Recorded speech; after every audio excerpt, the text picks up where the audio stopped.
Bonjour, bonsoir la famille, ça dépend à quelle heure vous m'écoutez. On parle beaucoup des nouveaux binationaux qui vont arriver pour les barrages, mais une vraie question se pose, est-ce que la RDC peut performer sans ces binationaux-là ou pas? On va essayer de répondre et analyser ces propos-là aujourd'hui. Depuis un moment, on lit les performances de la RDC avec les nouveaux joueurs qui peuvent venir pour renforcer l'équipe pour le match en mars. Mais on oublie que dans chaque compartiment de l'équipe, on a des joueurs de très bonne qualité. Les mêmes joueurs qu'on critique aujourd'hui, c'est les mêmes joueurs qui nous ont fait kiffer durant le match contre le Cameroun et même le match contre le Nigeria. On a dans chaque poste aujourd'hui, on a des joueurs de très bonne qualité qui nous le prouvent tout le temps dans leur championnat, dans leurs clubs respectifs. Après, les renforts, ça fait toujours du bien d'avoir des renforts dans chaque poste.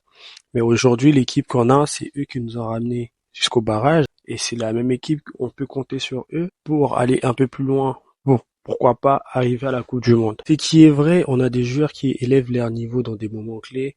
On a l'exemple clair Touanzebe. On a pu voir pendant les barrages l'importance d'un Touanzebe dans l'axe avec Chancel Mbemba. Et cette continuité, il a eu pendant la CAN. On a aussi pu voir les qualités de un joueur comme Noah Sadiki durant toute la CAN. Même pendant les barrages, le match contre le Nigeria. Un Mutusami aussi. C'est des joueurs qui peuvent élever leur niveau très très rapidement. Et dans des matchs comme ça, et pour le reste, on a besoin de joueurs comme ça, des joueurs cadres, qui peuvent apporter un plus et qui peuvent aider l'équipe à avancer très rapidement dans ce domaine-là. Maintenant, il y a ce que des sabres leur demandent et ce que des sabres attendent d'eux durant chaque match. Aujourd'hui, on peut pas compter sur nos joueurs locaux parce que tout le monde sait les difficultés qu'on a avec notre championnat, où notre championnat elle avance pas, où on peut pas attirer des joueurs là-bas. C'est pour ça qu'on se focalise plus sur les binationaux. Et aujourd'hui, on peut voir aussi que il y a certains binationaux qui profitent de ça pour attirer d'autres clubs européens. Ça veut dire que quand ils sont pas bons dans leur club, ils préfèrent le Congo. Et quand ils commencent à briller un peu dans leur club, ils commencent à chercher les clubs, les pays européens qui viennent plus les chercher. Et aujourd'hui, pour moi, le Congo, on n'a pas vraiment besoin de ces gens-là. Comme des sabres, il le dit, il le répète. Quand tu viens, c'est pour la nation, tu dois venir, tu dois mouiller ton maillot, tu dois venir montrer que tu as cette envie-là. Maintenant, il y a certains joueurs, s'ils viennent, bien sûr qu'on va les accepter parce que ça reste des Congolais, on est tous des Congolais. On peut pas dire non à un joueur parce qu'on est tous pareils.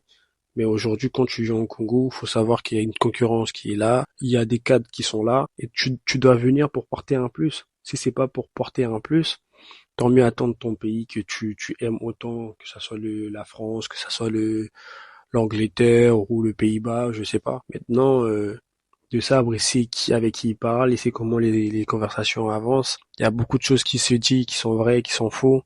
Il y a que des Sabres qui connaissent vraiment la vérité. Maintenant, il y a certains joueurs que on aimerait bien voir avec l'équipe nationale. Il y en a d'autres non, il y en a d'autres, ils vont attendre leur tour. Mais ce qui est sûr, quand tu viens pour jouer pour le Congo, tu dois venir avec cette envie-là de montrer que oui, je viens pour jouer pour le Congo.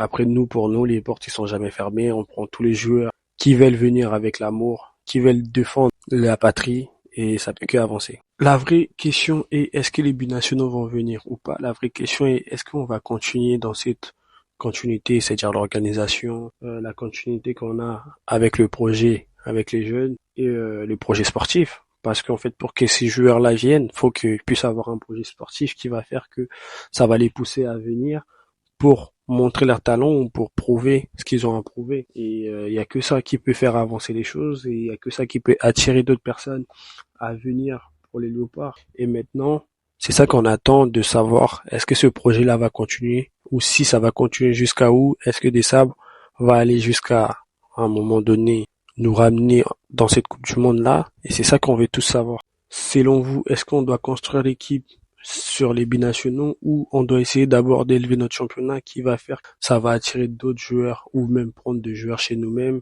ou se focaliser sur le collectif avec les joueurs qu'on a déjà. C'est les joueurs qui peuvent venir, ils viennent et ceux qui peuvent pas venir, ils viennent pas.